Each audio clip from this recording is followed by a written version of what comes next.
ഇന്ന് നമ്മൾ നോക്കാൻ പോവുക 4 സ്ട്രോക്ക് പെട്രോൾ എഞ്ചിൻ്റെ വർക്കിംഗ് എങ്ങനെയാണ് എന്നുള്ളതാണ്. അപ്പോൾ 4 സ്ട്രോക്ക് എന്ന് പറയുമ്പോൾ 4 സ്ട്രോക്ക് ഉണ്ട്. നമുക്കറിയാം സ്ട്രോക്ക് എന്ന് പറയുന്നത് പിസ്റ്റൻ്റെ ഒരു ബോട്ടം ഡെഡ് സെൻറ്ററിൽ നിന്ന് അടുത്ത ബോട്ടം ഡെഡ് സെൻറ്റർ വരെയുള്ള മൂവ്മെൻറ്റിനെയാണ് നമ്മൾ സ്ട്രോക്ക് എന്ന് പറയുന്നത്. അപ്പോൾ 4 സ്ട്രോക്ക് പെട്രോൾ എഞ്ചിൻ. അപ്പോൾ ഏതൊക്കെയാണ് 4 സ്ട്രോക്കുകൾ, എങ്ങനെയാണ് ഒരു പെട്രോൾ എഞ്ചിൻ വർക്ക് ചെയ്യുന്നത് തുടങ്ങിയ കാര്യങ്ങളാണ് നമ്മൾ ഇന്നത്തെ ടോപ്പിക്കിൽ ഡിസ്കസ് ചെയ്യാം. അപ്പോൾ ആദ്യം 4 സ്ട്രോക്കുകൾ എന്തൊക്കെയാണ് എന്ന് നമുക്ക് നോക്കാം. ഇവിടെ 4 സ്ട്രോക്കിൻ്റെ ഇമേജുകളാണ് ഈ കൊടുത്തിരിക്കുന്നത്. Image A, B, C, D. ഈ 4 ഇമേജുകളും 4 സ്ട്രോക്കാണ് സൂചിപ്പിക്കുന്നത്. അപ്പോൾ നമുക്ക് 1 by 1 ആയിട്ടും ഓരോ സ്ട്രോക്കുകളും അതോടൊപ്പം തന്നെ എങ്ങനെയാണ് എഞ്ചിൻ്റെ വർക്കിംഗ് എന്നും ഡീറ്റെയിൽ ആയിട്ട് നോക്കാം. അപ്പോൾ ഇതാണ് ഒരു എഞ്ചിൻ്റെ അറേഞ്ച്മെൻറ്റ്. ഇതാണ് ഇൻലെറ്റ് മാനിഫോൾഡ്, ഇത് inlet valve, exhaust manifold, exhaust valve, ഈ കാണുന്നതാണ് സ്പാർക്ക് പ്ലഗ്, ദെൻ ഇതാണ് സിലിണ്ടർ, ദെൻ ഈ കാണുന്നതാണ് piston, connecting road, crank case. Okay, അപ്പോൾ അത് പിസ്റ്റൻ്റെ റെസിപ്രോക്കേറ്റിംഗ് മോഷനെ റോട്ടറി മോഷൻ ആക്കാനാണ് കണക്റ്റിംഗ് റോഡും ക്രാങ്കും ക്രാങ്ക് ഷാഫ്റ്റും ഒക്കെ പ്ലേസ് ചെയ്യുന്നത്. ഇനി ഫസ്റ്റ് സ്ട്രോക്ക് എടുക്കാം. ഫസ്റ്റ് സ്ട്രോക്കിൻ്റെ പേര് ഇൻടേക്ക് സ്ട്രോക്ക് എന്നാണ്. അപ്പോൾ അവിടെ എന്താ സംഭവിക്കുന്നത്? പിസ്റ്റൺ ടോപ്പ് ഡെഡ് സെൻറ്ററിലാണ് ഇപ്പോൾ ഉള്ളത്. ആ പിസ്റ്റൺ ടോപ്പ് ഡെഡ് സെൻറ്ററിൽ നിന്ന് ബോട്ടം ഡെഡ് സെൻറ്ററിലേക്ക് മൂവ് ചെയ്യുന്നു. ആ ഒരു സ്ട്രോക്കാണ് സക്ഷൻ സ്ട്രോക്ക് അല്ലെങ്കിൽ ഇൻടേക്ക് സ്ട്രോക്ക് എന്ന് പറയുന്നത്. അപ്പോൾ പിസ്റ്റൺ ടോപ്പ് ഡെഡ് സെൻറ്ററിൽ നിന്ന് ബോട്ടം ഡെഡ് സെൻറ്ററിലേക്ക് മൂവ് ചെയ്യുന്നു. അപ്പോൾ ഇങ്ങനെ മൂവ് ചെയ്യാൻ നേരത്തെ എന്ത് സംഭവിക്കുന്നു? ഫ്യൂവൽ എയർ മിക്സ്ചറുണ്ട്. നമ്മളിവിടെ യൂസ് ചെയ്യുന്ന പെട്രോൾ എഞ്ചിൻ ആയതുകൊണ്ട് പെട്രോളാണ് ഫ്യൂവൽ. ആ പെട്രോളിനെ വേപ്പർ ഫോമിലേക്ക് മാറ്റുന്നു, എന്നിട്ട് എയറുമായിട്ട് മിക്സ് ചെയ്യുന്നു. അങ്ങനെ എയർ ഫ്യൂവൽ മിക്സ്ചറാക്കി മാറ്റുന്നു. ഈ എയർ ഫ്യൂവൽ മിക്സ്ചറാണ് ഈ ഇൻലെറ്റ് മാനിഫോൾഡിൽ കൂടെ ഇൻലെറ്റ് വാൽവ് ഓപ്പൺ ആകുമ്പോൾ എഞ്ചിനകത്തേക്ക് വരുന്നത്. അപ്പോൾ പിസ്റ്റൺ ടോപ്പ് ഡെഡ് സെൻറ്ററിൽ നിന്ന് ബോട്ടം ഡെഡ് സെൻറ്ററിലേക്ക് മൂവ് ചെയ്യാൻ നേരത്ത് ഇൻലെറ്റ് വാൽവ് ഓപ്പൺ ആകും. ദെൻ ഫ്യൂവൽ എയർ മിക്സ്ചർ എഞ്ചിനകത്തേക്ക് അല്ലെങ്കിൽ സിലിണ്ടറിനകത്തേക്ക് വരും. അപ്പോൾ അതോടൊപ്പം തന്നെ പിസ്റ്റൺ ടോപ്പിൽ നിന്ന് ബോട്ടത്തിലേക്ക് മൂവ് ചെയ്യുമ്പോൾ ഈ സിലിണ്ടറിനകത്തൊരു വാക്വം ക്രിയേറ്റ് ചെയ്യും, അല്ലെങ്കിൽ ഒരു നെഗറ്റീവ് പ്രഷർ ക്രിയേറ്റ് ചെയ്യും. അപ്പോൾ അതുമൂലം ഈ ഫ്യൂവൽ എയർ മിക്സ്ചർ എഞ്ചിനിലേക്ക് വരാൻ കാരണമാകും. ഇപ്പം നമ്മൾ സിറിഞ്ചൊക്കെ എടുത്തിട്ട് സിറിഞ്ചിൻ്റെ ആ റോഡ് നമ്മൾ ജസ്റ്റ് ബാക്കിലേക്ക് ഒന്ന് വലിക്കുമ്പോൾ അതിനകത്തൊരു നെഗറ്റീവ് പ്രഷർ ക്രിയേറ്റ് ചെയ്യുന്നതുകൊണ്ടാണ് നമുക്ക് വാട്ടറൊക്കെ ഇങ്ങനെ സക്ക് ചെയ്തെടുക്കാൻ സാധിക്കുന്നത്. അപ്പോൾ അതേ രീതിയിൽ പിസ്റ്റൺ ടോപ്പിൽ നിന്ന് ബോട്ടത്തിലേക്ക് മൂവ് ചെയ്യാൻ നേരത്ത് ഒരു സക്ഷൻ എഫക്റ്റ് അവിടെ ഉണ്ടാകുന്നുണ്ട്. എന്ന് വെച്ചാൽ അവിടെ എൻജിൻ സക്ക് ചെയ്ത് ഫ്യൂവൽ എയർ മിക്സ്ചറിനെ എൻജിനകത്തേക്ക് കൊണ്ടുവരുന്നു. അപ്പോൾ അതുകൊണ്ടാണ് ഈ ഒരു സ്ട്രോക്കിനെ സക്ഷൻ സ്ട്രോക്ക് എന്നും വിളിക്കുന്നത്. അപ്പോൾ സക്ഷൻ സ്ട്രോക്ക് അല്ലെങ്കിൽ ഇൻടേക്ക് സ്ട്രോക്ക് എന്ന് പറയും. അപ്പോൾ ഈ ഒരു സ്ട്രോക്കിൽ പിസ്റ്റൺ ടോപ്പ് ഡെഡ് സെൻറ്ററിൽ നിന്ന് ബോട്ടം ഡെഡ് സെൻറ്ററിലേക്ക് മൂവ് ചെയ്യുന്നു. എഞ്ചിനകത്തേക്ക് ഫ്യൂവൽ എയർ മിക്സ്ചർ വന്ന് എഞ്ചിനകം മുഴുവൻ ഫ്യൂവൽ എയർ മിക്സ്ചർ ഫില്ലാവുന്നു. ഓക്കെ, ഇനി അടുത്ത സ്ട്രോക്ക്. അപ്പോൾ പിസ്റ്റൺ ഇപ്പോൾ ബോട്ടം ഡെഡ് സെൻറ്ററിലാണ്. ദെൻ പിസ്റ്റൺ ബോട്ടം ഡെഡ് സെൻറ്ററിൽ എത്തിക്കഴിയുമ്പോൾ ഈ 2 വാൽവുകളും ക്ലോസ് ആവും. എക്സോസ്റ്റ് വാൽവ് ഓൾറെഡി ക്ലോസ്ഡ് ആണ്. ഇൻലെറ്റ് വാൽവ് എന്ന് പറയുന്നത് ക്ലോസ് ആകും. ഫസ്റ്റ് സ്ട്രോക്കിൽ ഇൻലെറ്റ് വാൽവ് ഓപ്പൺ ആയിരുന്നു, എക്സോസ്റ്റ് വാൽവ് ക്ലോസ്ഡ് ആയിരുന്നു. സെക്കൻഡ് സ്ട്രോക്കിൽ ആ ഓപ്പൺ ആയ ഇൻലെറ്റ് വാൽവും ക്ലോസ് ആകും. ദെൻ പിസ്റ്റൺ ബോട്ടം ഡെഡ് സെൻറ്ററിൽ നിന്ന് ടോപ്പ് ഡെഡ് സെൻറ്ററിലേക്ക് മൂവ് ചെയ്യും. അപ്പോൾ അതിനെ നമ്മൾ പറയും കംപ്രഷൻ എന്ന് പറയും. കാരണം ഈ സിലിണ്ടറിനകത്തുള്ള എയർ ഫ്യൂവൽ മിക്സ്ചറിനെ പിസ്റ്റൺ കംപ്രസ് ചെയ്യും. ഈ എയർ ഫ്യൂവൽ മിക്സ്ചറിന് എസ്കേപ്പ് ചെയ്തു പോകാൻ മാർഗ്ഗമില്ല. കാരണം ഇൻലെറ്റ് വാൽവും എക്സോസ്റ്റ് വാൽവും ക്ലോസ്ഡ് ആയിട്ടിരിക്കുക. അപ്പോൾ അതുകൊണ്ട് തന്നെ ഈ എയർ ഫ്യൂവൽ മിക്സ്ചർ പിസ്റ്റൺ BDCയിൽ നിന്നും TDCയിലേക്ക് മൂവ് ചെയ്യാൻ നേരത്ത് ഈ എയർ ഫ്യൂവൽ മിക്സ്ചറിനെ കംപ്രഷൻ നടക്കും. ഇപ്പോൾ നമ്മൾ ഓട്ടോ സൈക്കിളിൽ 1 to 2 പ്രോസസ് ഐസെൻട്രോപിക് കംപ്രഷൻ എന്നൊക്കെ പറഞ്ഞു. അതേ കാര്യമാണ് ഇവിടെ നടക്കുന്നത്, കംപ്രസ് ചെയ്യും. ഓക്കെ, ഇപ്പോൾ ഇത്തരത്തിൽ കംപ്രസ് ചെയ്യുന്നത് കൊണ്ട് നമ്മൾ ഈ ഒരു സ്ട്രോക്കിനെ കംപ്രഷൻ സ്ട്രോക്ക് എന്ന് വിളിക്കും. അപ്പോൾ അങ്ങനെ പിസ്റ്റൺ BDCയിൽ നിന്നും TDCയിലേക്ക് മൂവ് ചെയ്യുന്നു, എയർ ഫ്യൂവൽ മിക്സ്ചറിനെ കംപ്രസ് ചെയ്യുന്നു. ഇനി അങ്ങനെ പിസ്റ്റൺ ടോപ്പ് ഡെഡ് സെൻറ്ററിൽ എത്തിക്കഴിയുമ്പോൾ സ്പാർക്ക് പ്ലഗ് ആക്റ്റീവ് ആവുന്നു, സ്പാർക്ക് വരുന്നു. Then fuel air mixture sudden ആയിട്ട് ബേൺ ചെയ്യാൻ തുടങ്ങുന്നു, അല്ലെങ്കിൽ കമ്പസ്റ്റ് ചെയ്യാൻ തുടങ്ങുന്നു. അവിടെ ഒരു എക്സ്പ്ലോഷൻ സഡൻ ആയിട്ട് ജനറേറ്റ് ചെയ്യുന്നു. അപ്പോൾ ഈ എക്സ്പ്ലോഷൻ മൂലം എന്ത് സംഭവിക്കുന്നു? ഒരു പ്രഷർ പിസ്റ്റൻ്റെ മുകളിലേക്ക് വരുന്നു. അങ്ങനെ ടോപ്പ് ഡെഡ് സെൻറ്ററിലിരിക്കുന്ന പിസ്റ്റൺ ബോട്ടം ഡെഡ് സെൻറ്ററിലേക്ക് മൂവ് ചെയ്യുന്നു. ഓക്കെ, അപ്പോൾ ഈ ഒരു സമയത്തും രണ്ട് വാൽവുകളും ക്ലോസ്ഡ് ആയിരിക്കും. അപ്പോൾ ഇവിടെ സ്പാർക്ക് പ്ലഗ് ആക്റ്റീവ് ആകുമ്പോൾ അവിടെ കമ്പസ്റ്റിൻ നടക്കുന്നു. ആ കമ്പസ്റ്റിൻ മൂലം ഒരു ഹൈ പ്രഷർ ജനറേറ്റ് ചെയ്യുന്നു. അത് പിസ്റ്റനെ പുഷ് ചെയ്യുന്നു, താഴോട്ട് പുഷ് ചെയ്യുന്നു. അങ്ങനെ പിസ്റ്റൺ ടോപ്പ് ഡെഡ് സെൻറ്ററിൽ നിന്ന് ബോട്ടം ഡെഡ് സെൻറ്ററിലേക്ക് മൂവ് ചെയ്യുന്നു. ഇതാണ് നമ്മുടെ പവർ സ്ട്രോക്ക്. കാരണം നമുക്ക് പവർ ഔട്ട്പുട്ടായിട്ട് കിട്ടുന്ന സ്ട്രോക്കാണ്. അപ്പോൾ ഈ ഫ്യൂവൽ ബേൺ ചെയ്യുന്നത് മൂലം ഉണ്ടായ ആ എനർജി റിലീസ് നമുക്ക് ഇത്തരത്തിൽ പിസ്റ്റൻ്റെ മെക്കാനിക്കൽ മൂവ്മെൻ്റ് ആയിട്ട് ഔട്ട്പുട്ടായിട്ട് കിട്ടുന്നു. ദെൻ ഈ മെക്കാനിക്കൽ മൂവ്മെൻറ്റിനെയാണ് നമ്മൾ പിന്നീട് റോട്ടറി മൂവ്മെൻ്റ് ആക്കാൻ കണക്റ്റിംഗ് റോഡും ക്രാങ്കും ക്രാങ്ക് ഷാഫ്റ്റൊക്കെ ഉപയോഗിച്ചുകൊണ്ട് റോട്ടറി മൂവ്മെൻ്റ് ആക്കിക്കൊണ്ടാണിത് നമ്മൾ വീലിലേക്ക് സപ്ലൈ ചെയ്യുന്നത്. അപ്പോൾ എനിവേ ഈ ഒരു സ്ട്രോക്കിനെ നമ്മൾ പവർ സ്ട്രോക്ക് എന്ന് വിളിക്കും. കാരണം അവിടെ നമുക്ക് പവർ ഔട്ട്പുട്ടായിട്ട് കിട്ടുന്ന സ്ട്രോക്കാണ്. ഓക്കെ, അങ്ങനെ പിസ്റ്റൺ പവർ സ്ട്രോക്കിൻ്റെ എൻഡിൽ ബോട്ടം ഡെഡ് സെൻറ്ററിൽ വന്ന് നിൽക്കുന്നു. ദെൻ എക്സോസ്റ്റ് വാൽവ് ഓപ്പൺ ആകുന്നു. ഇപ്പോൾ കമ്പസ്റ്റൻ എല്ലാം കഴിഞ്ഞു. അപ്പോൾ അതുകൊണ്ട് ബേൺഡ് ആയിട്ടുള്ള ഗ്യാസിനെ കളയണം. അപ്പോൾ പിസ്റ്റൺ ബോട്ടം ഡെഡ് സെൻറ്ററിൽ വന്നിരിക്കുന്നു. ആ സമയത്ത് എക്സോസ്റ്റ് വാൽവ് ഓപ്പൺ ആകുന്നു. ദെൻ ബേൺഡ് ആയിട്ടുള്ള ഗ്യാസുകൾ അല്ലെങ്കിൽ എക്സോസ്റ്റ് ഗ്യാസ് എല്ലാം എക്സോസ്റ്റ് മാനിഫോൾഡ് വഴി പുറത്തേക്ക് പോകുന്നു. ദെൻ പിന്നെയും കുറച്ച് ബേൺഡ് ഗ്യാസ് സിലിണ്ടറിൽ റിമെയിൻ ചെയ്യും. അപ്പോൾ ആ റിമെയിൻ ചെയ്യുന്ന ഗ്യാസിനെയും കൂടെ കളയാൻ വേണ്ടി പിസ്റ്റൺ അഗെയിൻ ബോട്ടം ഡെഡ് സെൻറ്ററിൽ നിന്ന് ടോപ്പ് ഡെഡ് സെൻറ്ററിലേക്ക് മൂവ് ചെയ്യും.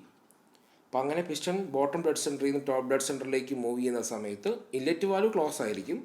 എക്സോസ്റ്റ് വാൽവ് ഓപ്പൺ ആക്കിക്കൊണ്ട് ആ ബേൺഡ് ഗ്യാസിനെ എല്ലാം തള്ളി എക്സോസ്റ്റ് മാനിഫോൾഡിലേക്ക് കൂടെ പുറത്തേക്ക് കളയുന്നു. അപ്പോൾ അതാണ് ഈ എക്സോസ്റ്റ് സ്ട്രോക്ക്. മീൻസ് എക്സോസ്റ്റ് ഗ്യാസിനെ കളയാൻ വേണ്ടിയുള്ള സ്ട്രോക്ക്. അപ്പോൾ ഇതാണ് 4 സ്ട്രോക്കുകൾ. അങ്ങനെ എക്സോസ്റ്റ് സ്ട്രോക്കിൻ്റെ എൻഡിൽ പിസ്റ്റൺ ടോപ്പ് ഡെഡ് സെൻറ്ററിൽ വന്നിരിക്കുന്നു. വീണ്ടും പിസ്റ്റൺ ടോപ്പിൽ നിന്ന് ബോട്ടത്തിലേക്ക് മൂവ് ചെയ്യുന്നു. ആ സമയത്ത് ഇൻലെറ്റ് വാൽവ് ഓപ്പൺ ആകുന്നു, എക്സോസ്റ്റ് വാൽവ് ക്ലോസ് ആകുന്നു. ദെൻ എഗെയിൻ സക്ഷൻ നടക്കുന്നു, വീണ്ടും കംപ്രഷൻ നടക്കുന്നു, വീണ്ടും പവർ നടക്കുന്നു, വീണ്ടും എക്സോസ്റ്റ് നടക്കുന്നു, പിന്നെയും suction, then compression, then power and then exhaust. അങ്ങനെ ഈ സൈക്കിള് റിപ്പീറ്റ് ചെയ്തുകൊണ്ടേയിരിക്കുന്നു. അപ്പോൾ ഈ 4 സ്ട്രോക്കിൽ നമുക്ക് പവർ ഔട്ട്പുട്ടായിട്ട് കിട്ടുന്ന ഒരൊറ്റ സ്ട്രോക്ക് എന്ന് പറയുന്നത് പവർ സ്ട്രോക്കാണ്. അപ്പോൾ ഈ പവർ സ്ട്രോക്കിൽ നമുക്ക് കിട്ടുന്ന പവറിൻ്റെ ഒരു ചെറിയ പോർഷൻ ഉപയോഗിച്ചുകൊണ്ടാണ് ഇൻടേക്ക് സ്ട്രോക്കും കംപ്രഷൻ സ്ട്രോക്കും എക്സോസ്റ്റ് സ്ട്രോക്കും വർക്ക് ചെയ്യുന്നത്. ഓക്കെ, അപ്പോൾ ഈ പവർ ഔട്ട്പുട്ടാണ് ബാക്കി 3 സ്ട്രോക്കുകളും വർക്ക് ചെയ്യാൻ വേണ്ട പവർ നൽകുന്നത്. അതോടൊപ്പം തന്നെ ഈ പവർ സ്ട്രോക്കിൽ നിന്ന് കിട്ടുന്ന ചെറിയ പവർ ഉപയോഗിച്ചുകൊണ്ടാണ് നമ്മൾ ക്യാം ഷാഫ്റ്റ് റൊട്ടേറ്റ് ചെയ്യുന്നത്, AC വർക്ക് ചെയ്യുന്നത്. ഇനി ഒരു എഞ്ചിനിൽ സൂപ്പർ ചാർജറൊക്കെ ഉണ്ട്, അതൊക്കെ നമ്മൾ പിന്നീട് പഠിക്കും. അപ്പോൾ സൂപ്പർ ചാർജറൊക്കെ ഉണ്ട്, ആ സൂപ്പർ ചാർജർ വർക്ക് ചെയ്യാൻ വേണ്ടി യൂസ് ചെയ്യുന്നത്. ദെൻ ഇതെല്ലാം പോയിട്ട് വരുന്ന ഫൈനൽ പവറാണ് നമ്മൾ വീലിലേക്ക് കൊടുത്തുകൊണ്ട് വീല് മൂവ് ചെയ്യിക്കുന്നത്.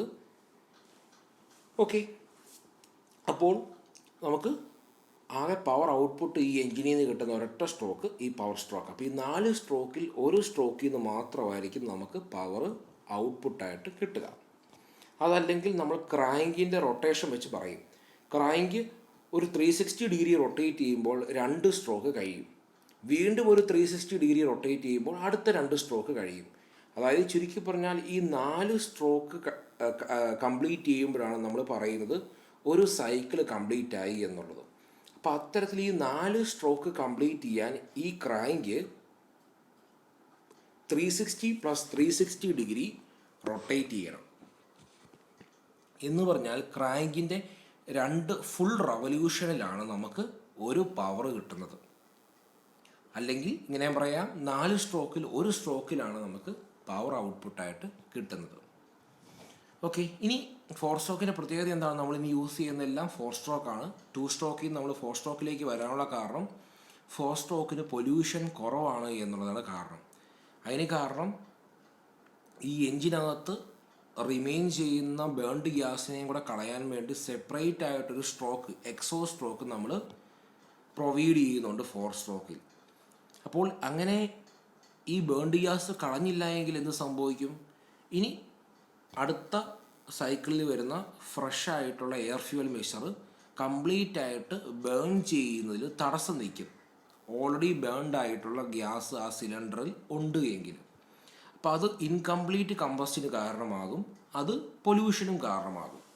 അപ്പോൾ അതുകൊണ്ട് ഇത് സംഭവിക്കും, 4 സ്ട്രോക്കിൽ ഇത്തരത്തിൽ ഒരു സെപ്പറേറ്റഡ് സ്ട്രോക്ക് ഈ എക്സോസ്റ്റ് ഗ്യാസിനെ കളയാൻ വേണ്ടി ഉള്ളത് കൊണ്ട് തന്നെ കൂടുതൽ എഫിഷ്യൻ്റ് ആയിട്ടുള്ള കമ്പസ്റ്റൻ 4 സ്ട്രോക്കിൽ നടക്കും. അതോടൊപ്പം തന്നെ പൊല്യൂഷൻ കുറയും. അപ്പോൾ അതുകൊണ്ടാണ് നമ്മളിന്ന് 4 സ്ട്രോക്ക് എൻജിൻസാണ് യൂസ് ചെയ്യുന്നത്. ദെൻ നമ്മളിനി ഓട്ടോ സൈക്കിളുമായിട്ട് റിലേറ്റ് ചെയ്ത് ഈ 4 സ്ട്രോക്ക് എൻജിൻ്റെ പെട്രോൾ എൻജിൻ്റെ വർക്കിംഗ് പറയുവാണ്. നമുക്കറിയാം ഓട്ടോ സൈക്കിൾ പെട്രോൾ എൻജിന് വേണ്ടിയുള്ളതാണ്. ആ ഓട്ടോ സൈക്കിളിൽ നമ്മൾ 2 പ്രോസസ്സും കൂടെ അഡീഷണലായിട്ട് ആഡ് ചെയ്യും. ഒരു ഇൻടേക്ക് സ്ട്രോക്കും ഒരു എക്സോസ്റ്റ് സ്ട്രോക്കും. ദെൻ നമുക്ക് 1 by 1 ആയിട്ട് നോക്കാം.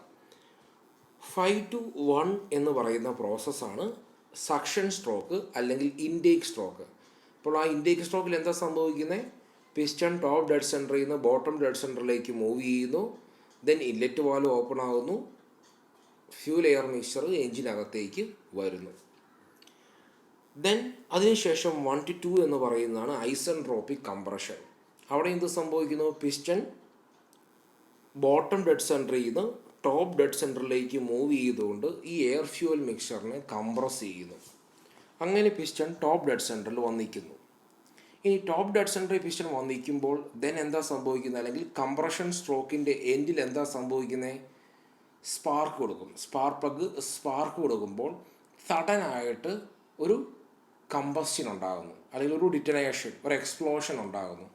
അപ്പോൾ അവിടെ പിസ്റ്റൺ അപ്പോഴും ടോപ്പ് ഡെഡ് സെൻറ്ററിൽ തന്നെയാണ് നിൽക്കുന്നത്. അപ്പോൾ അതുകൊണ്ട് തന്നെ അവിടെ പിസ്റ്റണും സിലിണ്ടറിനും ഇടയ്ക്ക് ചെറിയൊരു വോളിയം ഉണ്ട്. അവിടെ ഒരു കോൺസ്റ്റൻറ്റ് വോളിയമാണ് മെയിൻറ്റെയിൻ ചെയ്യുന്നത്. അപ്പോൾ സഡനായിട്ട് സ്പാർക്ക് വന്നു, അതുമൂലം സഡൻ ഒരു എക്സ്പ്ലോഷൻ ഉണ്ടായി. അപ്പോൾ സഡനായിട്ട് അവിടെ ഒരു ഹീറ്റ് റിലീസാണ് ഉണ്ടാകുന്നത്, ഒരു കോൺസ്റ്റൻറ്റ് വോളിയം ഹീറ്റ് റിലീസാണ് ഉണ്ടാകുന്നത്. അപ്പോൾ അതുകൊണ്ട് അവിടെ ഒരു പ്രഷർ ബിൽഡ് ചെയ്യും. ഓക്കെ, അപ്പോൾ സഡനായിട്ട് അവിടെ ഒരു പ്രഷർ ബിൽഡ് ചെയ്യും. അപ്പോൾ അതുകൊണ്ടാണ് നമ്മൾ ഇങ്ങനെ 2 to 3 പ്രോസസ്സ് കാണിക്കുന്നത്. അതായത് പിസ്റ്റൺ അപ്പോഴും ടോപ്പ് ഡെഡ് സെൻറ്ററിൽ തന്നെയാണ്, പക്ഷേ അവിടെ കമ്പസ്റ്റിൻ നടന്നത് മൂലം സഡനായിട്ടൊരു പ്രഷറൈസ് ഉണ്ടായി. ആ പ്രഷറൈസാണ് ഇവിടെ കാണിക്കുന്നത്. ദെൻ അതിന് ശേഷം പ്രഷർ പിസ്റ്റന് മുകളിൽ ആക്ട് ചെയ്യുന്നു. പിസ്റ്റൺ ടോപ്പിൽ നിന്ന് ടോപ്പ് ഡെഡ് സെൻറ്ററിൽ നിന്ന് ബോട്ടം ഡെഡ് സെൻറ്ററിലേക്ക് മൂവ് ചെയ്യുന്നു. ഓക്കെ, അതാണ് നമ്മുടെ പവർ സ്ട്രോക്ക് അല്ലെങ്കിൽ നമ്മുടെ വർക്ക് ഔട്ട്പുട്ട് കിട്ടുന്ന പ്രോസസ്സ് എന്ന് പറയുന്നത്. അങ്ങനെ പിസ്റ്റൺ ബോട്ടം ഡെഡ് സെൻറ്ററിൽ വന്നിരിക്കുന്നു. അപ്പോൾ പിസ്റ്റൺ ബോട്ടം ഡെഡ് സെൻറ്ററിൽ വന്നിരിക്കുമ്പോൾ പിന്നെ എന്താ സംഭവിക്കുന്നത്? എക്സോസ്റ്റ് വാൽവ് ഓപ്പൺ ആകുന്നു. എക്സോസ്റ്റ് വാൽവ് ഓപ്പൺ ആകുമ്പോഴേ കുറേ എക്സോസ്റ്റ് ഗ്യാസ് പുറത്തേക്ക് പോകുന്നു. ഓക്കെ, അങ്ങനെ പുറത്തേക്ക് പോകുമ്പോൾ അവിടെ പ്രഷർ കുറഞ്ഞ് 1ലേക്ക് വരുന്നു. അപ്പോൾ 4ലും 1ലും പിസ്റ്റൺ BDCയിൽ തന്നെയാണ്. എന്താ കാര്യം? 4ലും 1ലും സിലിണ്ടറിനകത്തെ വോളിയം കോൺസ്റ്റൻ്റ് ആണ്. പക്ഷേ 4ൽ എത്തിയപ്പോഴാണ് പിസ്റ്റൺ ബോട്ടം ഡെഡ് സെൻറ്ററിൽ എത്തി, അല്ലെങ്കിൽ 4ൽ എത്തിയപ്പോഴാണ് എക്സോസ്റ്റ് വാൽവ് തുറക്കുന്നത്. അപ്പോൾ ഈ സിലിണ്ടറിനകത്തെ വോളിയത്തിൽ നിന്ന് കുറച്ച് എയർ എക്സോസ്റ്റ് ഗ്യാസ് പുറത്തേക്ക് പോകുന്നു, ഹീറ്റ് കൊണ്ട്, അല്ലെങ്കിൽ ആ ഹീറ്റ് എനർജി കൊണ്ട് പുറത്തേക്ക് പോകുന്നു. അപ്പോൾ അതുകൊണ്ട് എന്ത് സംഭവിക്കുന്നു? അവിടെ ഒരു കോൺസ്റ്റൻറ്റ് വോളിയം ഹീറ്റ് റിജക്ഷനാണ് സംഭവിക്കുന്നത്. അപ്പോൾ അതുകൊണ്ട് അവിടെ പ്രഷർ കുറയുന്നു. ഓക്കെ, അപ്പോൾ 4ലും 1ലും പിസ്റ്റൺ ബോട്ടം ഡെഡ് സെൻറ്ററിൽ തന്നെയായിരിക്കും. ഇത് പ്രോസസ്സായിട്ട് കാണിക്കാൻ കാരണം നമ്മുടെ സിസ്റ്റം എന്ന് പറയുന്നത് സിലിണ്ടറിനകത്തെ ആ വോളിയമാണ്. അപ്പോൾ ആ വോളിയം കോൺസ്റ്റൻ്റ് ആയിട്ട് നിൽക്കുവാണ്, പക്ഷേ ആ സിസ്റ്റത്തിൽ നിന്ന് കുറേ ഗ്യാസ് എനർജി കൊണ്ട് പുറത്തേക്ക് പോയി. അപ്പോൾ അതുകൊണ്ട് അവിടെ ഒരു പ്രഷർ ഡിക്രീസ് ഉണ്ടാകുന്നു. അതാണ് ഈ ഒരു പ്രോസസ്സ് കൊണ്ട് മെയിൻ ചെയ്യുന്നത്. ദെൻ അതിനുശേഷം പിന്നെ ഉള്ളത് എക്സോസ്റ്റ് സ്ട്രോക്കാണ്. പിസ്റ്റൺ ബോട്ടം ഡെഡ് സെൻറ്ററിൽ നിന്ന് ദെൻ അഗെയിൻ ടോപ്പ് ഡെഡ് സെൻറ്ററിലേക്ക് മൂവ് ചെയ്ത് റിമെയിൻ ചെയ്യുന്ന ബാക്കിയുള്ള എക്സോസ്റ്റ് ഗ്യാസിനെയും കൂടെ എക്സോസ്റ്റ് മാനിഫോൾഡ് വഴി പുറത്തേക്ക് കളയുന്നു. ഓക്കെ, അപ്പോൾ നമ്മൾ PV ഡയഗ്രം ഉപയോഗിച്ചുകൊണ്ട് നമ്മൾ ആ ഓട്ടോ സൈക്കിളിൻ്റെ വർക്കിംഗ് ഓരോ സ്ട്രോക്ക് വൈസ് വർക്കിംഗ് കാണിച്ചതാണ്. 5 to 1 എന്ന് പറയുന്നതാണ് സക്ഷൻ അല്ലെങ്കിൽ ഇൻടേക്ക് സ്ട്രോക്ക്, 1 to 2 എന്ന് പറയുന്നതാണ് കംപ്രഷൻ, ദെൻ 3 to 4 എന്ന് പറയുന്നതാണ് പവർ സ്ട്രോക്ക്, ദെൻ 1 to 5 എന്ന് പറയുന്നതാണ് എക്സോസ്റ്റ് സ്ട്രോക്ക്. ഇവിടെ ശ്രദ്ധിക്കേണ്ട കാര്യം 1ലും 4ലും പിസ്റ്റൺ BDC തന്നെയായിരിക്കും, അതുപോലെ തന്നെ 2ലും 3ലും പിസ്റ്റൺ ടോപ്പ് ഡെഡ് സെൻറ്ററിൽ തന്നെ ആയിരിക്കും. ഓക്കെ, ഇനി അതിൻ്റെ വർക്കിംഗ് ആണ് ഈ കൊടുത്തിരിക്കുന്നത്. 5-1 suction stroke and piston moves from top dead center to bottom dead center. Inlet valve opens and the air fuel mixture is drawn into the engine cylinder and exhaust valve remains closed.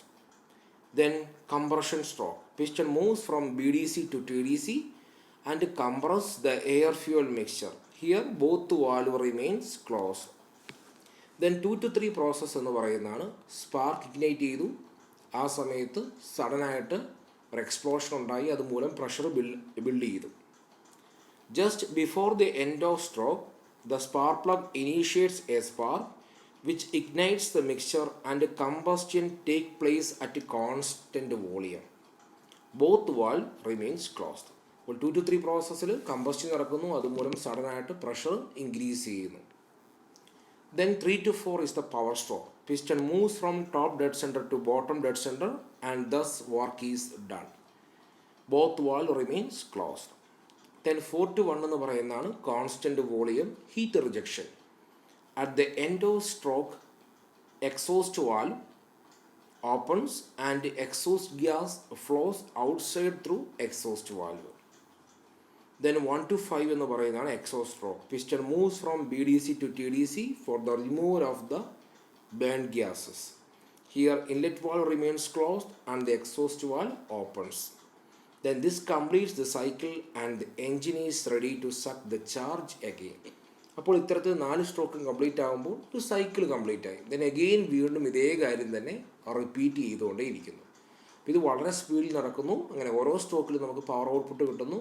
അങ്ങനെ continuous ആയിട്ട് ഈ cycle work ചെയ്തുകൊണ്ടിരിക്കുന്നു. നമുക്ക് continuous ആയിട്ട് work output കിട്ടിക്കൊണ്ടിരിക്കുന്നു. Next ക്ലാസ്സിൽ നമുക്ക് 2 stroke petrol എഞ്ചിൻ്റെ working നോക്കാം. Thank you.